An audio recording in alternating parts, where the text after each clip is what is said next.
The smell of acrid bleach and fresh pine cleaner clung to my skin as I wearily tossed my keys onto the chipped kitchen counter. It was almost midnight. My back ached, my hands burned with calluses, and all I wanted was a scalding shower and 6 hours of dreamless sleep before the day crashed down on me again. This was the life my family thought I'd never escape, a perpetually tired housewife, living paycheck to paycheck, teetering on the edge of a nervous breakdown. In their eyes, I was a failure. Someone who never amounted to anything. And for years, I let them think that. I played the part one was assigned. Quiet, unremarkable, always struggling. They couldn't possibly imagine that every room I mopped, every toilet I scrubbed, was just a piece of something much bigger. Something they couldn't even dream of. The answering machine light was blinking. 3 new messages. I pressed play, and familiar voices broke the silence. "Hi, Ashley," my sister Brittany sang. Her voice was sweet as molasses, but sickeningly fake. "Just wanted to remind you that Dee's birthday is this Saturday. 6 o'clock, Ash, not 7 like last time. Please be on time." The first message felt like an ice-cold shower. The second, a finishing blow. "Honey, we're going to a fancy steakhouse. I hope you can afford it." And the final nail in the coffin, my father's raspy voice on the last message, "No more of your junkyard gifts. Just come, say happy birthday, and don't embarrass me." I froze, stunned. Their words stung more than I was willing to admit. They probably thought they were helping, showing compassion. But every phrase was a judgment. A reminder of how poor and pathetic they saw me. How wrong they were. They had no idea about my 4 companies, or that I'd made my first million 5 years ago. And they certainly didn't know that Forbes had contacted me last week to do an interview for an article called "The Hidden Mogul Who Built an Empire from the Shadows." I had kept silent, not because I doubted myself, but because the time had come. Time to show them what I was worth. It all started 10 years ago, at that very dining table, where my father had sneered, "A pathetic girl who cleans other people's houses." 10 years ago, at 23, I was floundering. After escaping a toxic relationship, I found myself penniless and with a gaping hole in my soul. I had dropped out of college to care for my grandmother, my only real family. The rest of my relatives had chosen to turn away, drowning in the glamour of their careers. Financiers, lawyers, marketers, all so important and busy. When my grandmother passed away, I was left alone, like a shipwreck survivor washed ashore. No savings, no education, no idea where to go next. House cleaning became my lifeline, the only job I could get.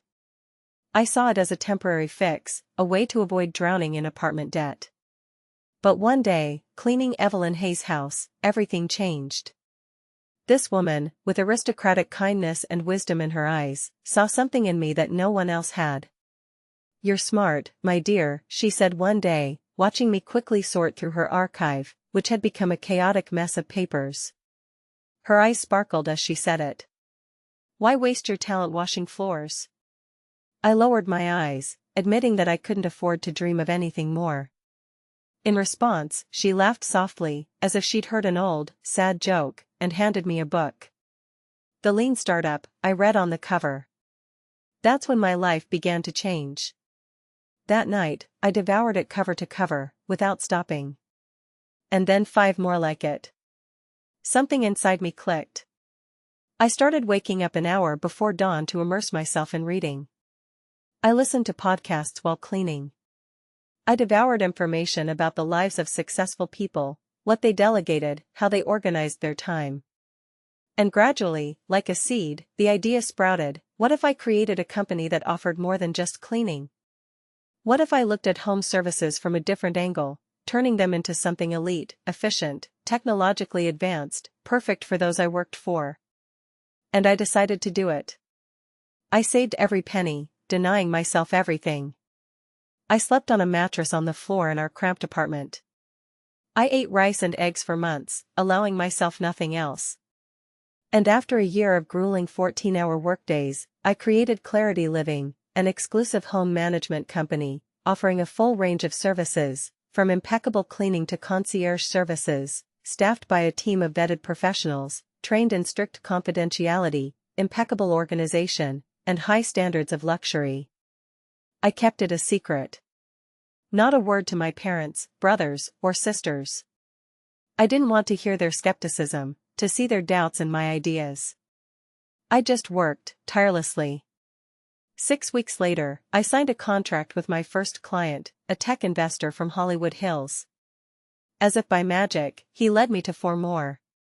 In the second year, my team grew to 12 people. In the third year, we conquered New York City. In the 5th year, my income soared to $10 million a year. But at the family table, I still silently allowed Brittany to shine with stories about her work in advertising. I humbly accepted discount coupons from my mother, feeling everything inside shrink. I watched as my father disapprovingly shook his head whenever I mentioned anything related to entrepreneurship. They saw me as a weak, broken girl who had given up. But I was building an empire, the scale of which they couldn't even dream. And this Sunday, on my father's birthday, an article will be published in Forbes. The truth will crash down on them like a devastating tsunami. They won't feel the approach of this wave, and I won't say a word until their eyes meet my face on the cover. The headline will scream, "From cleaning lady to billionaire." The parking lot near the luxurious Italian restaurant was already gleaming with expensive cars when I squeezed in behind an elegant black Range Rover. My fingers froze on the steering wheel. The golden light of the streetlights caressed the scurrying parking attendants. In truth, I shouldn't have been there. I could have just sat it out, letting the Sunday news break on its own. But I was seething with the desire to see their faces when the truth came out. To capture every hypocritical smile, every sidelong glance, so that the moment of truth would fall with all its might. And then, this was the last chance to see them look down on me. I got out of my old car, deliberately modest. Let no one guess that this simpleton has a collection of luxury cars in a private garage on the other side of town. With a nod, I handed the keys to the parking attendant and entered the restaurant. "Ashley." Brittany's voice, ringing like a bell but imbued with false courtesy, made me flinch. She jumped up, spreading her arms for a greeting, but only pretense splashed in her eyes. Just in time. "I'm just overwhelmed," I squeezed out a semblance of a smile. "Happy birthday, Dad." He didn't seem to notice my arrival, still studying the menu. "You look exhausted. A hard day of cleaning?" And here it is, that venomous jab. A remark that I'm sure he's been rehearsing since I crossed the threshold. And that smug grin that he didn't even try to hide. Everything inside me boiled, but I just stretched my lips into a smile. "You could say that." Mom gently squeezed my hand. "We're just happy you made time. We know how exhausting your work is." "Exhausting?" Is that what she calls it, overseeing 3 regional managers and negotiating contracts with the largest developers on 2 continents? Oh well, let it be busy. The waiter approached, and Brittany started her endless record about a presentation for some important client. Something about hashtags and online influence. She theatrically tossed her hair back, as if playing the lead role in a movie. So, she turned to me, "How's your cleaning business?" I took a big gulp of water, trying not to give myself away. "It's growing," my father snorted, sipping his whiskey. "Must be great when you don't have to strain your brain. You just clean and that's it. A simple life, and no worries." Before, these words would have shattered me. I would have run home, cried into my pillow, tormented by thoughts of whether my whole life was a mistake. But not today. Today, I just smiled and nodded. "Simple, yes, but effective," I replied with a slight irony. The waiter returned with wine and appetizers, and the conversation smoothly transitioned to Ava's new promotion at her marketing firm and Dylan's move to a bigger house. I patiently listened as they congratulated each other, patting each other on the shoulders. And, of course, there were sympathetic glances, furtively cast in my direction. It was like a poorly acted play. Suddenly, Brittany reached into her purse and pulled out her phone. Did you see what's going to be in Forbes Sunday Spotlight tomorrow? She asked, engrossed in scrolling through the screen. It seems they're preparing a huge article about some self-made billionaire. And, imagine, she started as a housewife. Can you imagine? I almost choked on my drink. Gathering all my composure, I casually asked, "What's her name?" She tilted the screen, and a quiet exclamation escaped her lips, "Ashley Carter." Silence gripped the room for a moment. Mom blinked, as if not believing her eyes. Ashley Carter. Wait, Dylan drawled, isn't that the same name? Come on, just a coincidence, Dad dismissed his words. No way, that's our Ashley. Brittany laughed, pointing at me. Her laughter grew louder and more insolent. Yeah, right. Can you imagine? From mop to millions. No offense, sis, but you're clearly not Forbes material. No offense taken, I shrugged, trying to keep my composure. You never know who's quietly building their empire. The irony of the situation choked me. They were sitting right in front of me, the very woman the whole country would see tomorrow morning. The woman they rejected, belittled, and never took seriously. And they had no idea. Inside, a volcano was rumbling, but on the outside, I remained calm. The evening dragged on, filled with veiled insults, fake compliments, and overcooked steak. But I endured, knowing that everything would change tomorrow. Tomorrow, I would show them all what I was worth. Finally, after we sang Happy Birthday and took the obligatory photos, I got up to leave. Inside, I was ecstatic with anticipation for tomorrow. Leaving already? My father stabbed a fork into the delicate tiramisu, as if doubting its reality. Early start tomorrow, I replied, forcing a smile. Work is like a bottomless pit. Toilets don't clean themselves, you know, he chuckled, squinting slyly. I just smirked in response. Something like that.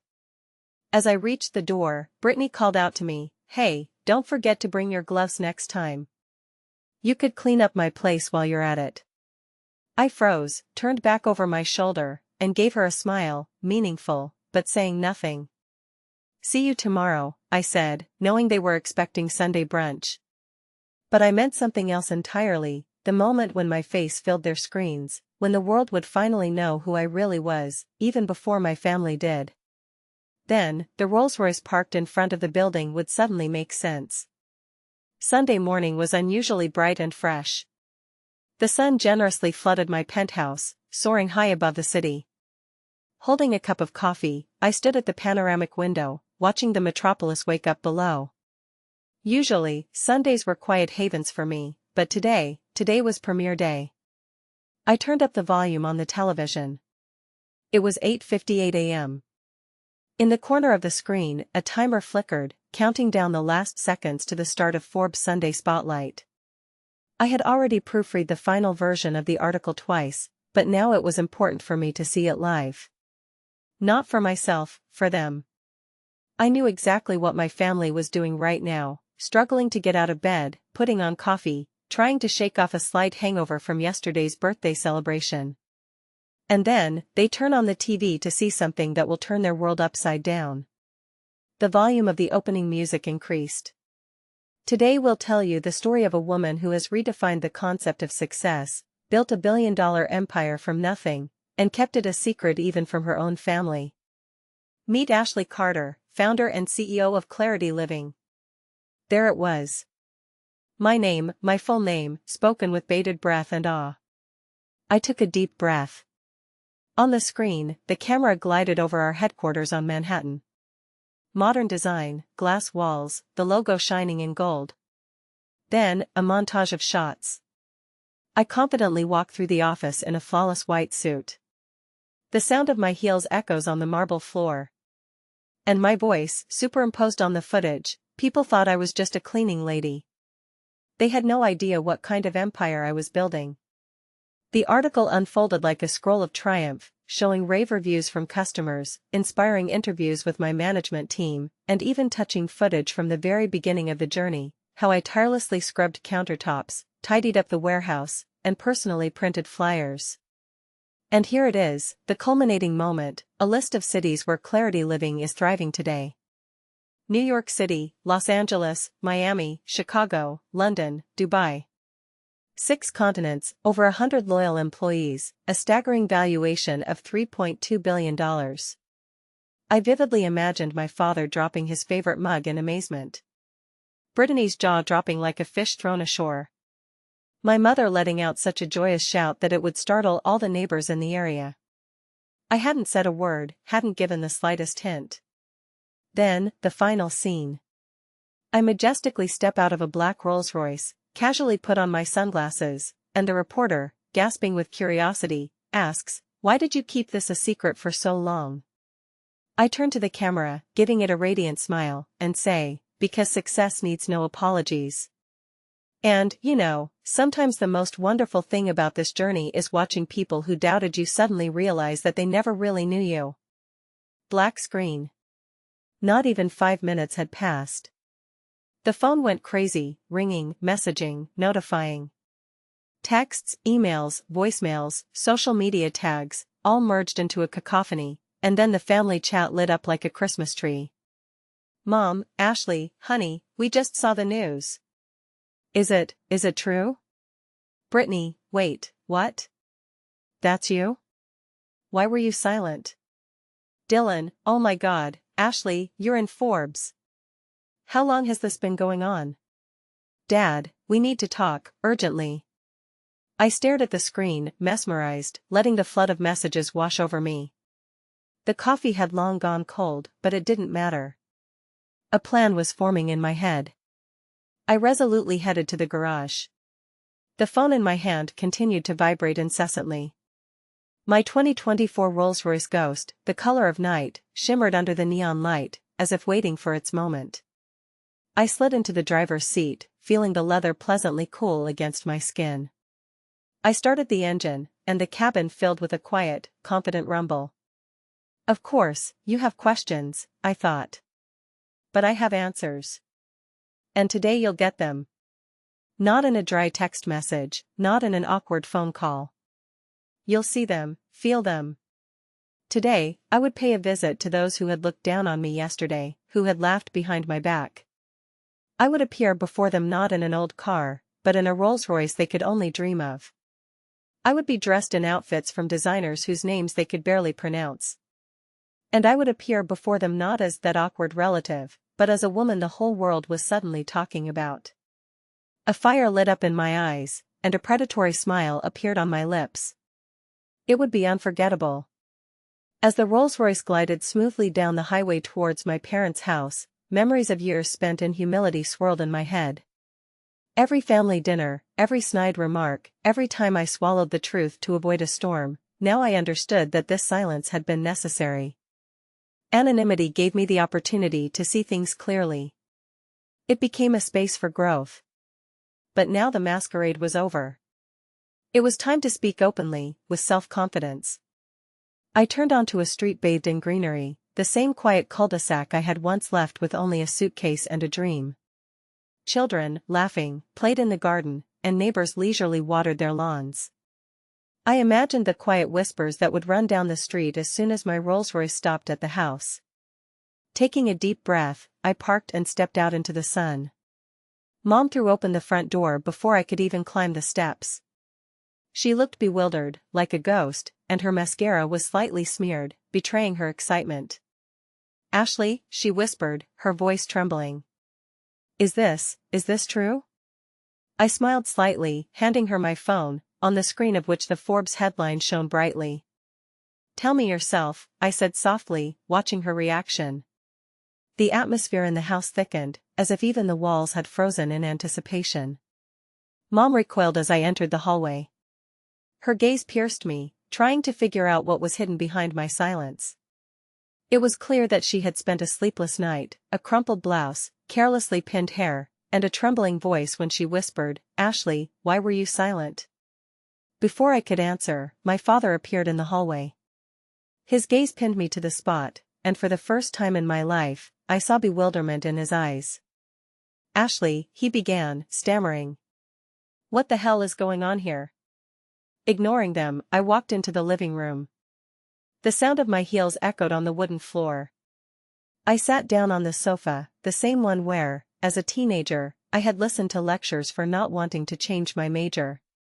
The same sofa where my father insisted that I was wasting my life when I refused a position as a secretary to his friend in an insurance company.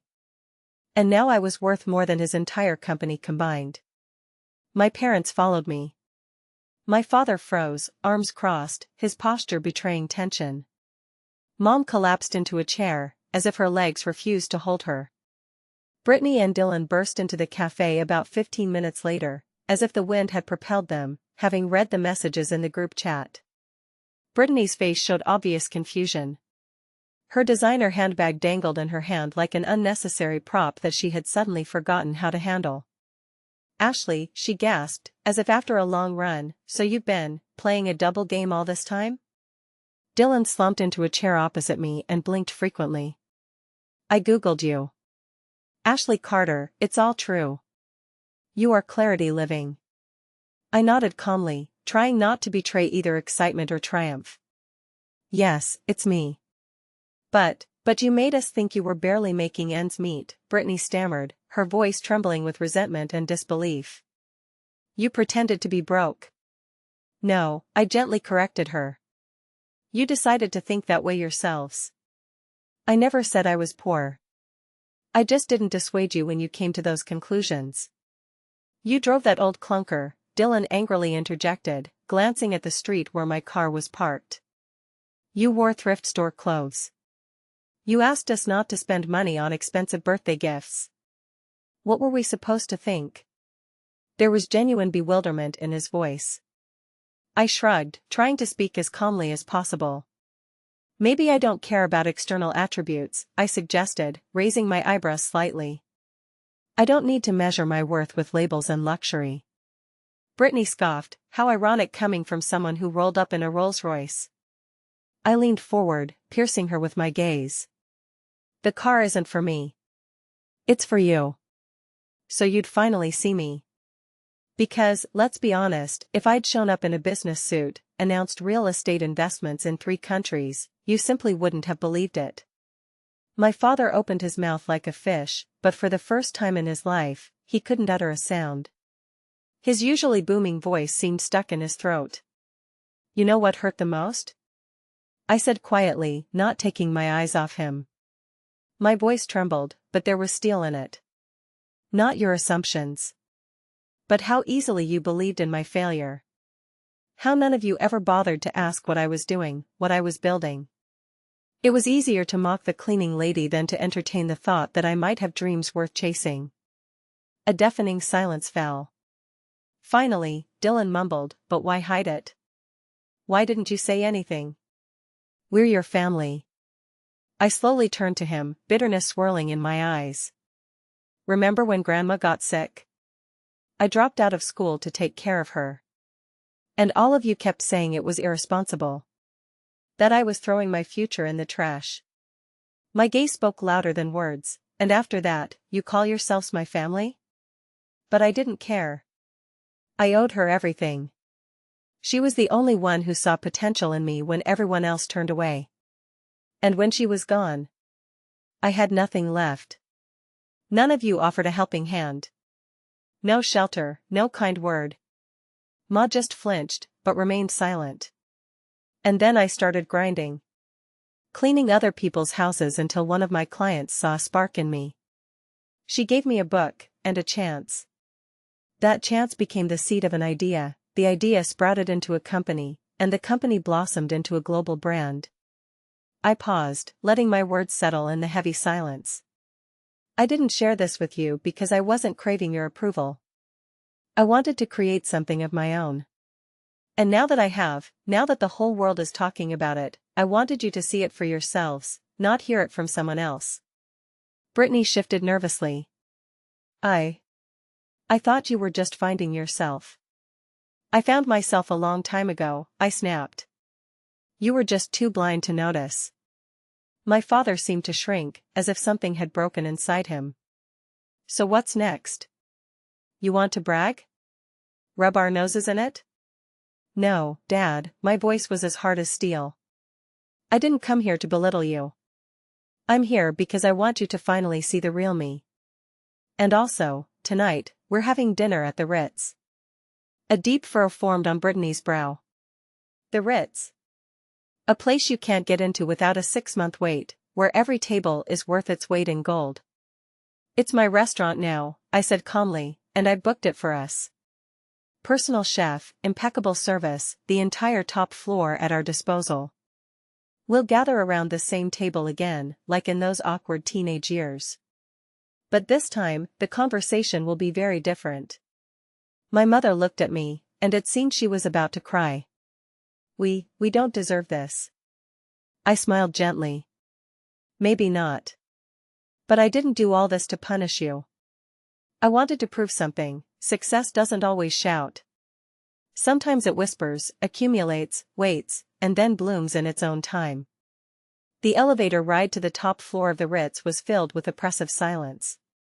My family stood around me, clearly feeling out of place in this mirrored shaft. Their reflections stared back at them, like unfamiliar versions of themselves they barely recognized. Even the usually dazzling Brittany, in this setting, clutched her purse with a death grip, as if it were her only chance of salvation. Her gaze darted anxiously around the luxurious interior, and she hadn't uttered a word since we arrived. When the elevator doors smoothly slid open, we were greeted by a personal butler with an impeccably polite smile. Welcome, Mrs. Carter. The dining room is fully prepared for your convenience. We entered the room, which I had personally redesigned just a couple of months ago. Through the panoramic glass walls, a breathtaking view of the city skyline, shimmering with lights, unfolded. A long table made of black marble gleamed mysteriously under the soft light of pendant lamps, creating an intimate atmosphere. In the corner, a string quartet played softly, adding a touch of sophistication. Elegance itself hung in the air. But tonight wasn't about flaunting wealth. Tonight, I craved clarity. They had to see, without a shadow of a doubt, who I had become. A waiter gallantly showed us to our seats. As we settled in, my mother leaned towards me, her eyes shining with admiration. Ashley, this place is just stunning. I nodded with a composed smile, trying to hide my inner elation. It's my favorite view of the city. It constantly reminds me of how far I've come. My father cleared his throat, as if trying to find the words. His gaze darted nervously around the room, never settling on anything specific. This is too much. I tilted my head slightly, my voice firm but calm. It's not about showing off, Dad. It's about showing you what you've never seen. So you can understand. Waiters, like shadows, glided between the tables, silently placing personalized menus, each with the guest's name engraved in gold. I placed a sealed envelope next to each, anticipating the moment. After the wine was poured and the fragrant lobster risotto was served, I broke the silence. Before we start eating, I ask you to open the envelopes in front of you. Confused glances were directed at me, but curiosity prevailed, and one by one they began to tear open the thick paper. Brittany was the first to gasp. Inside her envelope was a simple but devastating document, a table with 2 columns, Brittany's salary and Ashley's daily passive income. The difference was staggering, the second number far exceeding the first. At the bottom, like a final blow, a postscript, and this is just from 2 of my 8 income streams. Brittany's hands trembled as she recoiled from the sheet as if burned, crumpling it up and setting it aside. Dylan's envelope contained an email from 4 years ago. Then, hiding under a pseudonym, I offered his company an investment in Clarity Living. His response, laced with typical corporate snobbery, politely declined my offer. Home cleaning services don't scale, the smug phrase read. Underneath, like a sentence, I wrote, that $100,000 chance would be worth $17.4 million today. He was deathly pale, like a ghost. Ashley. I had no idea it was you. I know, I replied evenly. That's why I never took it personally. Mom's envelope contained a list of all my requests for faith, for support. Requests to believe in my ideas, to visit that pathetic exhibition where I cleaned floors to earn money for paint, to give a tiny guarantee for the start. All were rejected. Next to it was a photograph of my first office, modest, cramped, but created entirely by my own hands. Her eyes filled with tears, large drops rolling down her cheeks. Dad's envelope was the thinnest. Just one sheet, a screenshot of the Forbes homepage. He stared at it, his jaw muscles twitching. Finally, he spoke, his voice muffled, unusually quiet. "I was wrong," he whispered. "I thought I knew everything, but I didn't even know my own daughter." I looked directly into his eyes, not looking away. "You only saw what you wanted to see, Dad. A girl who didn't fit your rules. And instead of asking why, you decided I was lost?" He nodded slowly, lowering his head. And for the first time in my adult life, my father looked truly humbled. Dinner passed in a heavy, unfamiliar silence. Not a hint of boasting, not a drop of lecturing, just sincere reflection. After a delicious chocolate soufflé, drowning in raspberry sauce, I stood up and, approaching the huge screen, said, "I want to share something else with you." Darkness engulfed the room, and photos flashed on the screen, a kaleidoscope of my life. Here I am, cleaning other people's houses, like Cinderella. Here I am sleeping on the bare floor, surrounded by mountains of books, my faithful escort. A tiny office where my dream called Clarity Living was born. My first corporate outing, like a breath of fresh air. My first Forbes cover, dazzling like the rising sun. My first apartment with central heating, an island of comfort in a raging ocean of life. Each photo was accompanied by a caption, like an echo from the past. Some were quotes from the press, somewhere, snippets of old emails and messages from relatives, full of skepticism and anxiety. "You're wasting your life. Maybe you should try to go to college next semester, Ashley, it's time to come down to earth." And now, the final chord, a photo where I'm 23, shining with a smile next to my beloved grandmother in our old kitchen. The caption reads, "She believed in me when the whole world turned away." I turned to them, and there was not a drop of gloating in my voice. It's not about revenge. It's about the truth. I no longer hold resentment in my heart. I don't need your apologies. Stop acting like I was ever anything less. The words echoed in the air.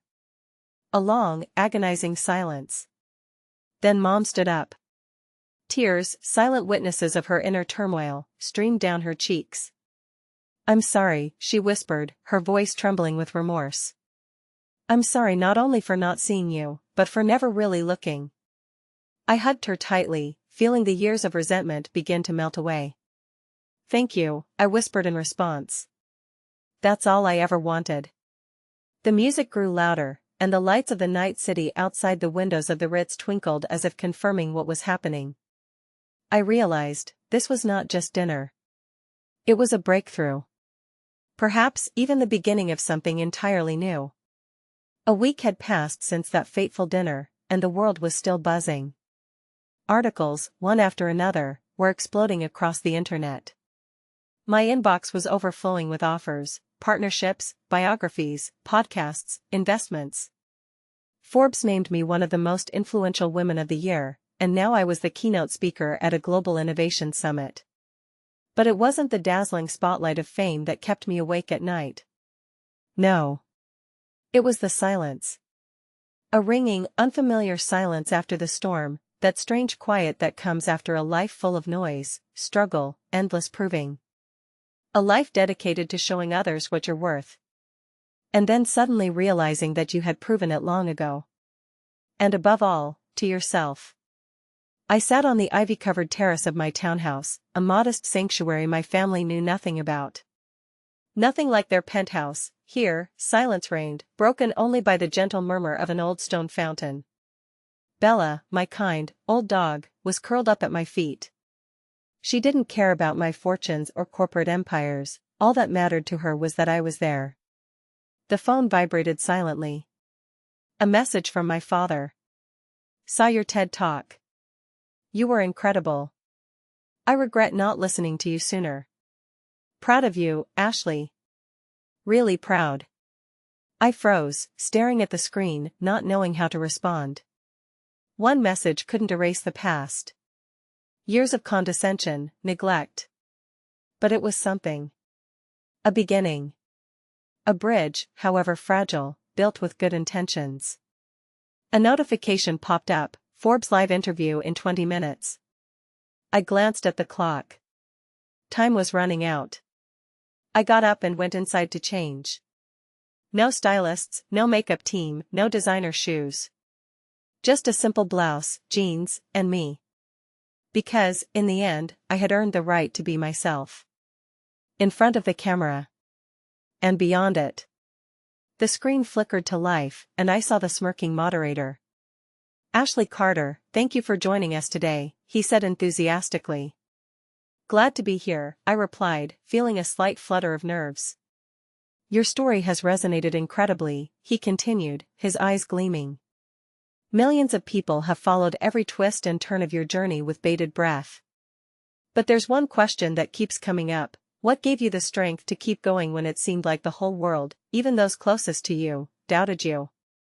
I paused for a moment, memories flooding back. Then, with a warm smile, I replied, "You don't need everyone to believe in you. All you need is the belief of one person. And sometimes that person is you." He nodded approvingly. "And if you had the chance to go back in time, what would you say to that young Ashley, cleaning other people's houses in that small apartment?" A lump formed in my throat. I swallowed, gathering my thoughts. I would tell her that it's okay to feel invisible. That invisibility is sometimes the greatest gift. It allows you to build a foundation without extra pressure, to grow without judgment, and to take off without obstacles. And when you're ready, when your time comes, you won't need to trumpet your success. You'll just appear, and the world will have no choice but to see you. The interview was over, and silence enveloped me, giving me the chance to process what I had heard.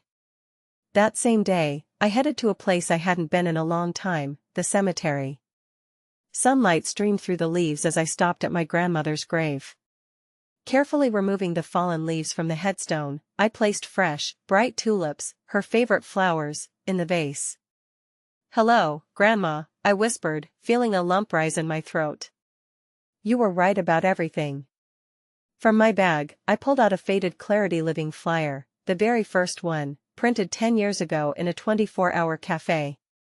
My hands trembled, my heart torn between doubt and faint hope.